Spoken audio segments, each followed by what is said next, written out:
वह 25 से 30 साल की ऐसी युवतियों को ढूंढता था जिनकी शादी ना हुई हो।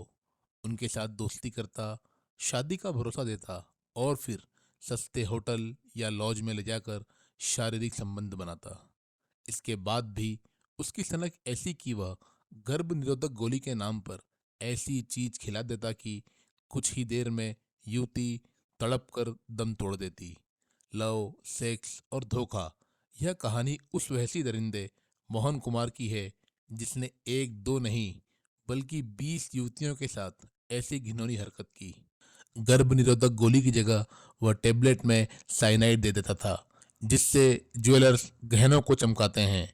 एक के बाद एक युवतियों को वह शिकार बनाता रहा।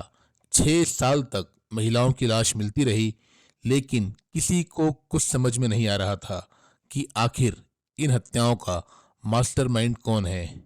लेकिन अचानक एक दिन एक लापता लड़की के फोन की घंटी बज उठती है। दोस्तों, वो साल था 2003 का। दक्षिणी कर्नाटक के एक शहर में महिला टॉयलेट में भीड़ लगी हुई थी। लोग चिल्ला रहे थे, लेकिन अंदर से दरवाजा बंद था। किसी को कुछ समझ में नहीं आ रहा था कि आखिर गेट क्यों नहीं खुल रहा है। पुलिस आई, गेट को तोड़ा गया और अंदर का नजारा देखकर वहां पर हड़कंप मच गया। अंदर एक महिला की लाश थी, जिसकी उम्र करीब 25 से 30 साल के बीच थी। महिला को देखकर ऐसा लग रहा था जैसे वह किसी शादी में जाने के लिए तैयार हुई हो, लेकिन उसके शरीर पर एक भी गहना या एक भी आभूषण न था। ये देखकर पुलिस भी सकते में आ जाती है। फिलहाल पुलिस अपनी तहकीकात शुरू करती है, लेकिन कोई ठोस सुराग नहीं मिलता है जिससे कि यह पता चल सके कि यह हत्या है या आत्महत्या। अभी कुछ ही महीने बीते थे कि उसी शहर के एक और टॉयलेट से एक और महिला की लाश मिलती है। दोनों ही लाशों में काफी कुछ समानताएं थी, लेकिन पुलिस के हाथ खाली ही रहते हैं। साल बीता, लेकिन टॉयलेट से महिलाओं के शव मिलने का सिलसिला जारी रहा। 2009 आते आते कर्नाटक में 20 महिलाओं के लापता होने और बाद में उनके शव मिलने की पुष्टि हो चुकी थी। ये केस पुलिस के लिए एक ऐसी पहेली बन गया था जिसमें ना तो उसे सिरा मिल रहा था, ना ही उसका अंत मिल रहा था। वारदात में समानताओं से कड़ियां जोड़ी गई। यह भी साफ हो गया कि इन सभी हत्याओं का आपस में कनेक्शन है। सभी महिलाओं की लाश अलग अलग बस स्टैंड के पास किसी टॉयलेट से ही मिली थी। सभी महिलाओं की उम्र भी 25 से 30 साल के बीच थी। सभी ने अच्छे कपड़े पहने हुए थे, लेकिन शरीर पर एक भी आभूषण नहीं था। देखकर ऐसा लगता कि उनसे लूटपाट की गई है, लेकिन पुलिस किसी भी नतीजे पर नहीं पहुंचती है। 16 जून 2009 को बटवाल इलाके से 22 साल की एक युवती लापता हो जाती है। इस मामले में दो समुदाय के लोग आमने सामने हो जाते हैं। लव जिहाद का मामला समझा जाता है। आरोप लगा कि दूसरे समुदाय का युवक एक युवती को भगा ले गया है। लोग पुलिस स्टेशन को घेर लेते हैं। हालात बिगड़ता देख पुलिस ने आक्रोशित भीड़ के सामने 1 महीने का वक्त मांगा और फिर शुरू हुआ सीरियल किलर को पकड़ने के लिए देश का सबसे बड़ा ऑपरेशन। महिला के फोन कॉल खंगाले जाने लगे। एक और युवती के बारे में पता चला तो वह भी लापता पाई गई। एक एक कर 19 महिलाओं के लापता होने की लिस्ट तैयार हो गई, जिनकी बाद में लाश पाई गई थी। हर युवती की डिटेल को जब गहराई से जांचा गया तो सबका कनेक्शन किसी ना किसी तरह से मंगलोर के एक गांव से निकल रहा था। इस गांव से उन सभी लड़कियों को फोन किया गया था। ऐसे में पुलिस यह मानकर चलने लगी कि शायद इन हत्याओं के पीछे लूटपाट वाला कोई गैंग या कोई सेक्स रैकेट शामिल हो, जो विरोध करने पर महिलाओं को मौत की नींद सुला रहा था। तभी पुलिस के हाथ एक ऐसा सुराग लगता है कि डिपार्टमेंट में खलबली मच जाती है। दरअसल एक लापता युवती के फोन की घंटी बज उठती है और कोई फोन पर हेलो कहता है। पुलिस जब कड़ाई से पूछताछ करती है तो पता चलता है कि उस शख्स को यह फोन उसके चाचा मोहन कुमार ने दिया था। संदिग्ध मोहन की तलाश शुरू होती है।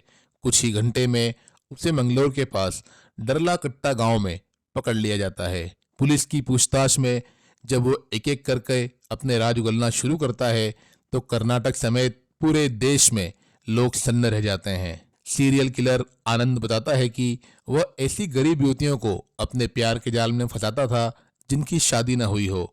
दोनों साथ जीने मरने का वादा करने लगते हैं। बात शादी तक पहुंचती है, लेकिन आनंद युवती के सामने भागकर शादी करने की शर्त रख देता है। वह महिला को गहने और बढ़िया कपड़े लेकर भागने के लिए मना लेता है, जिससे वह अच्छी तरीके से दुल्हन बन सके। वह कुछ इस तरह से अपने जाल को बिछाता था जिससे महिला को लगे कि वह शादी करने के लिए बेताब है और जीवन भर उसे खुश रखेगा। महिला को भनक भी न लगती कि वह उसके साथ गलत काम करना चाहता है और उसके बाद वह उसकी जान ले लेगा। यहाँ सब कुछ किसी फिल्मी स्टोरी की तरह सीन दर सीन चलता है। महिला शादी के लिए घर से भाग जाती है। कर्नाटक के हसन जिले के एक बस स्टैंड पर वह महिला से मिलता है। पास के ही एक सस्ते होटल में वे जाते हैं। सुबह होते ही मंदिर में शादी की चर्चा होती रहती है। खाना खाने के बाद वह दरिंदा अपने असली रूप में आ जाता है। महिला कहती है कि ये शादी से पहले ठीक नहीं है, लेकिन मोहन ऐसा मोहपाश फैलाता कि सुबह तो शादी होनी ही है, क्या तुम्हें मुझ पर भरोसा नहीं है। आखिर में प्रेम भरी बातों में वह महिला आ जाती और आनंद रात में उसके साथ शारीरिक संबंध बनाता।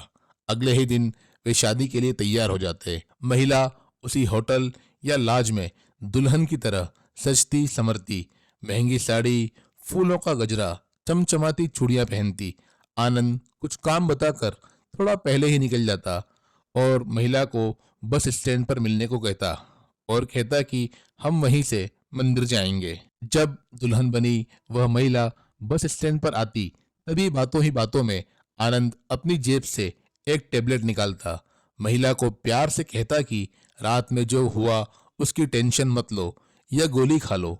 कुछ पूछने पर वह प्यार भरी बातों से महिला का दिल बहला देता। आगे वह कहता कि तुम टॉयलेट में जाकर टेबलेट खा लो, फिर यहाँ से हम सीधे मंदिर चलते हैं और शादी कर लेते हैं। इसी दौरान वह महिला के गहने भी उतरवा लेता कि इसकी टॉयलेट में क्या जरूरत है।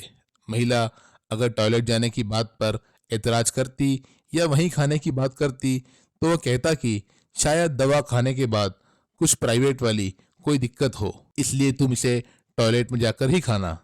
आनंद वहीं एक बैग में महिला के गहने लेकर खड़े रहता।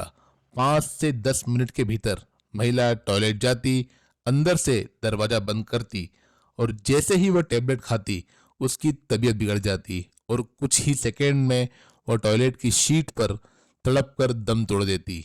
आनंद तब तक वहां खड़ा रहता जब तक कि वहां हंगामा या भीड़ न आ जाती। मौत की बात कंफर्म होने पर वह होटल या लॉज लौटता, महिला से जुड़ी सारी निशानियां नष्ट कर देता और खुद गहने लेकर रफूचक्कर हो जाता। ऐसा ही उसने सभी महिलाओं के साथ किया था। पुलिस ने जब साइनाइड मोहन की क्राइम कुंडली खंगाली तो उसे एक डायरी भी मिली।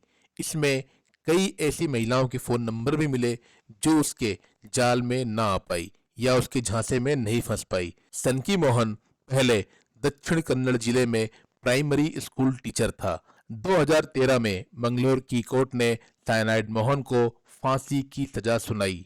दोस्तों, अगर देश के खूंखार शातिर दिमाग वाले अपराधियों पर किताब लिखी जाए तो साइनाइड मोहन का एक चैप्टर जरूर होगा।